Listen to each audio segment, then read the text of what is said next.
Hello everyone, this is Harold with Performance 406. I just wanted to go into detail on a Polaris trouble code that you see all over the internet, but nobody goes into great detail that I've seen. But anyways, this is a 2014 Polaris 900 XP Ranger, and it's throwing the 636 code, which I've already cleared the code, so sorry about that, but I'll show you. That is the crank position code.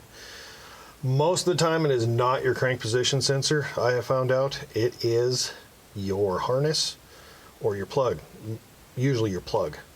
And they sell replacements on the internet. Some speed sites and stuff sell them. But anyways, most of the time it can be fixed with just regular tools, soldering iron, whatever.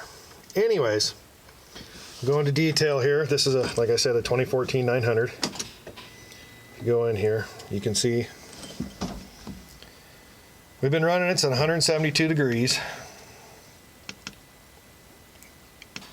It's a fairly high mileage machine, 7,400 for the area I'm at. That's a pretty high mileage machine, but it's been taken care of pretty well. And then the trouble codes, where you're going to find those trouble codes is you keep clicking on this, and right, that's the RPM. If it's running, of course, you'd see RPM. That's the temperature. That's your battery voltage. That's your hours. Then this is your maintenance set. This one's set at 50 hours.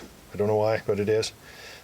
We like to do maintenance on 50 hours, but this was preset there, so whatever. But any trouble codes you get are going to come off right after this. When you click this again, you'll see your trouble code. Like I said, this has been cleared.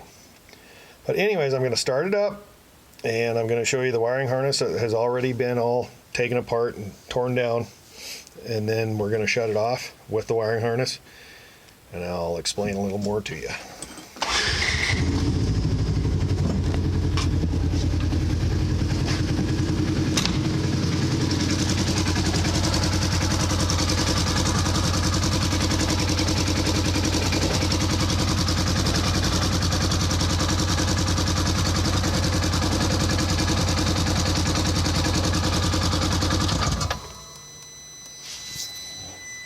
There's one, just to make people a believer.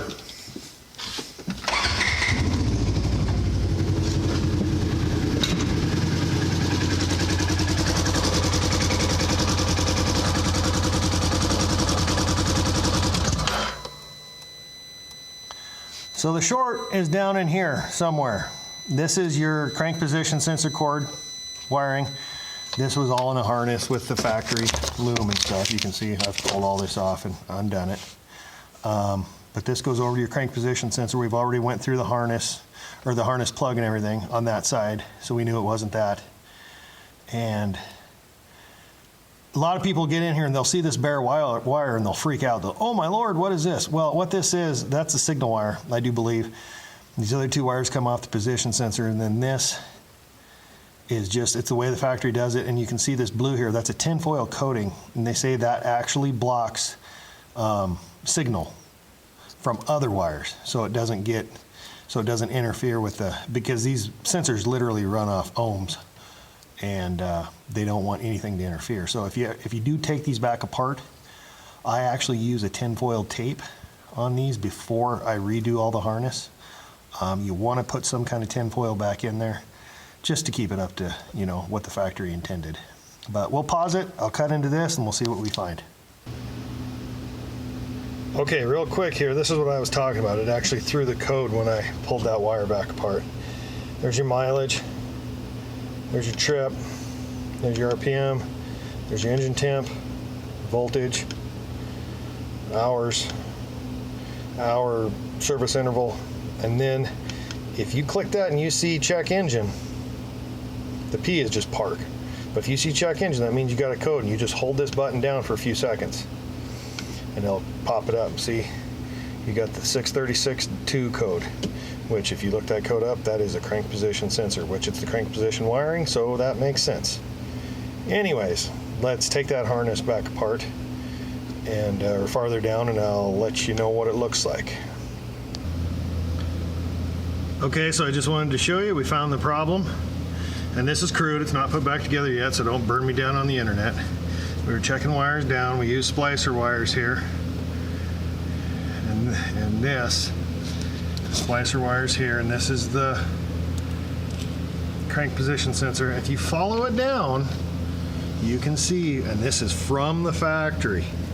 And yeah, the machine's dirty. Sorry about that. You keep following it down, you get down here and you see this little whoop-de-doo.